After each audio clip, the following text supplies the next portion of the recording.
Hey guys, welcome back, and we are here with another week of Broadway grosses, so let's get into it. Up first, we have & Juliet, and it went from 95% capacity last week to 95% this week, going from $1 million to $1 million.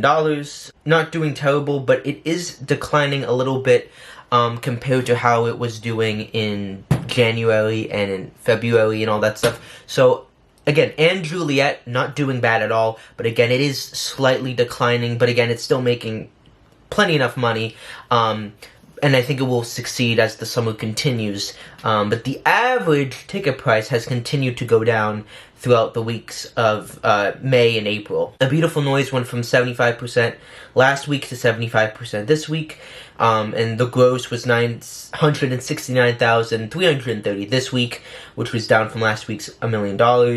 And this has made a bit of a comeback despite getting no Tony noms, and that's awesome. Bad Cinderella is, this is terrible. This is bad. This is literally the title.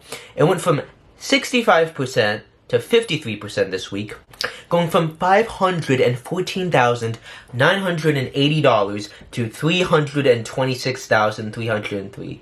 Put this musical out of its misery. Sweaty Oracle, if you don't know who he is, very famous TikTok guy, predicts, I think he got some inside information that it's gonna close in June, I think, or the end of the month. And like, honestly, after this week, I don't know when it's gonna close, but it's like, everyone knows this is dead. It is going to close. There was no two ways about it. This was a flop. This was like one of the biggest flops I think Broadway has ever seen. Like, I think Talk Everlasting did better than this. BMC did better than this. That's terrible. Dancin', and that's closing this weekend, went from 48% to 67%, going from $386,970 to $483,434 this week. Funny Girl went from $1,580,651 to this week's $1,448,544. Now, while the gross is very high because the average ticket is almost $200, the capacity went from 83% last week to 77% this week. And that's very interesting that the capacity is going down, and I don't think Lea Michele has been out recently. Maybe she is, but it is interesting to see the capacity go down to such a low number. But again, I think producers would not mind if the capacity was low, if, you know, they were making $1 million, if they were making, you know, $1,448,000, because, you know, this is money that Funny Girl doesn't even need to make, you know, and that's because the ticket prices are so high. So that was interesting. Poor old Hadestown, it went from 94% to 91% this week, going from $731,360 to $629,767. And again, not great. You don't want to see Hadestown with a 6 in front of it. You want to have it do 700, 800. And so once again, this does confirm my fear that I think Hadestown could close at the end of this year or the beginning of next year, and there are rumors percolating that this could happen, because again, Hadestown can do 600,000, but not really, and again, with how much shows cost now, and because of the economic standards that are raised because of COVID, this isn't kind of that great and not that acceptable. And again, some musicals just lose their steam, and this might just be Hadestown's time. And that's very sad because it's such an amazing musical. And maybe they could do a bit of stunt casting to extend it by another year, because I do think it deserves a little bit more time on Broadway, but all things must come to an end. Hamilton went from 100.43 to 100.75, going from 1,809,000 to 1,778,225 this week. Despite the nominations for Best Musical, Kimberly Akimbo went from 88% last week to 90% this week, and the overall gross went from $419,928 to $412,279, which is not good at all.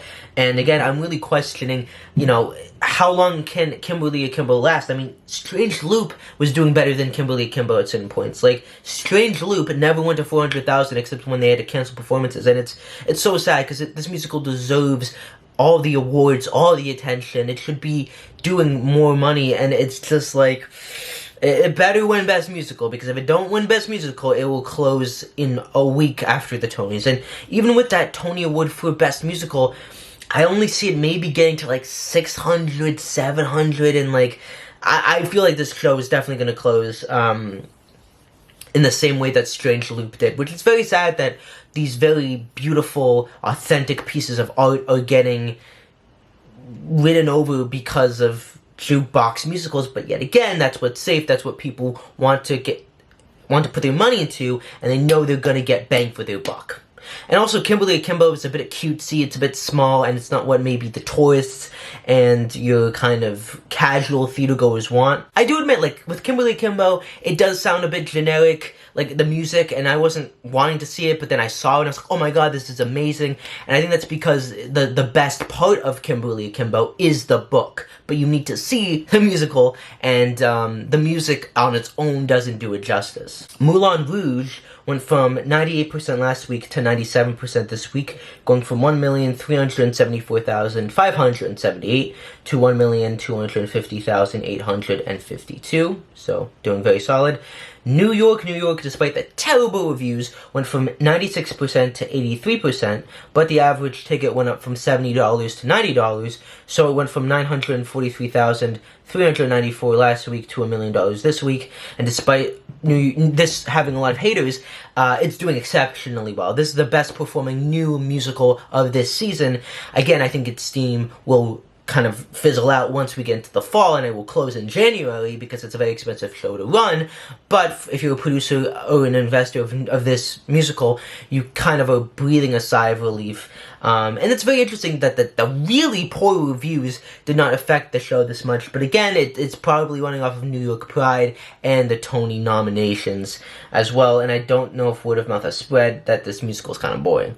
Parade went from 92% last week to 88% this week, staying in the $1 million club and just, again, killing it at the box office, doing so well. And then we have good old Shucked. And that went from 87% last week to 87% this week, or specifically 87.4 to 87.66, and it went from 550,546 to 620,000 this week. And this is great news if you are a supporter of this musical, and went from $67 last week to $75 this week.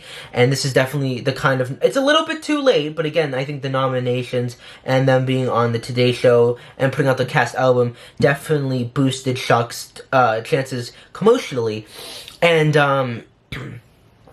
and I think that the nominations, you will see Shucked do 600, 700. I don't think it will do over 800 or even get to 800K.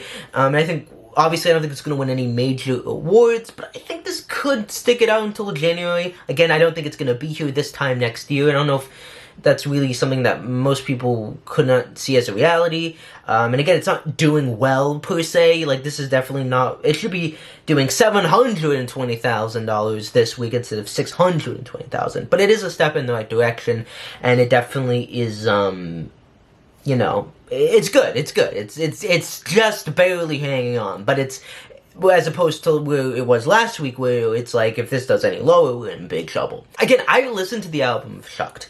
I stand by it that it's a great songs. It's a great couple songs, but the book is just not good. And I swear to God, if they give Best Book to this musical, I'm going on a tangent, but I would be fine if they win Best Score. I could see it, but I could see a universe where Kimberly Akimbo wins score and this wins book, because objectively Kimberly Akimbo is a lot more mature and smarter of a score than Shucked, but people might think the book of Shucked is better than Kimberly Akimbo, but I don't want to go to that reality.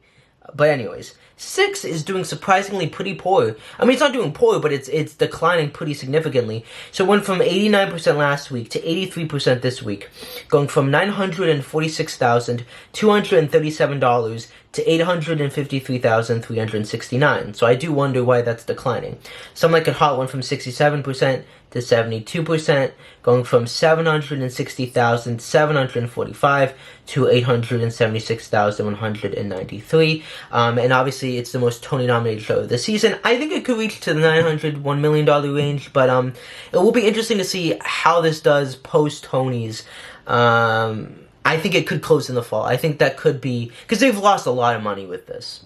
Sweeney went from 96% to 98%, going from 1,783,124 to 1,826,374. And the Book of Mormon is continuing to decline, going from 952,104 last week to 854,430 this week, going from 95% to 88%. So overall, there were some very interesting things that were happening with the grosses, like Book of Mormon being one of them, and Kimberly Akimbo not going up in the way we thought, and then surprises with Shucked, and then obviously with Bad Cinderella, we weren't surprised, but like, I think a lot of people were like, wow, it's doing this bad. So yeah, definitely gonna see that closing soon. But those are my thoughts on the grosses. Like, sub, and comment, and I'll see you next week for more grosses. Peace.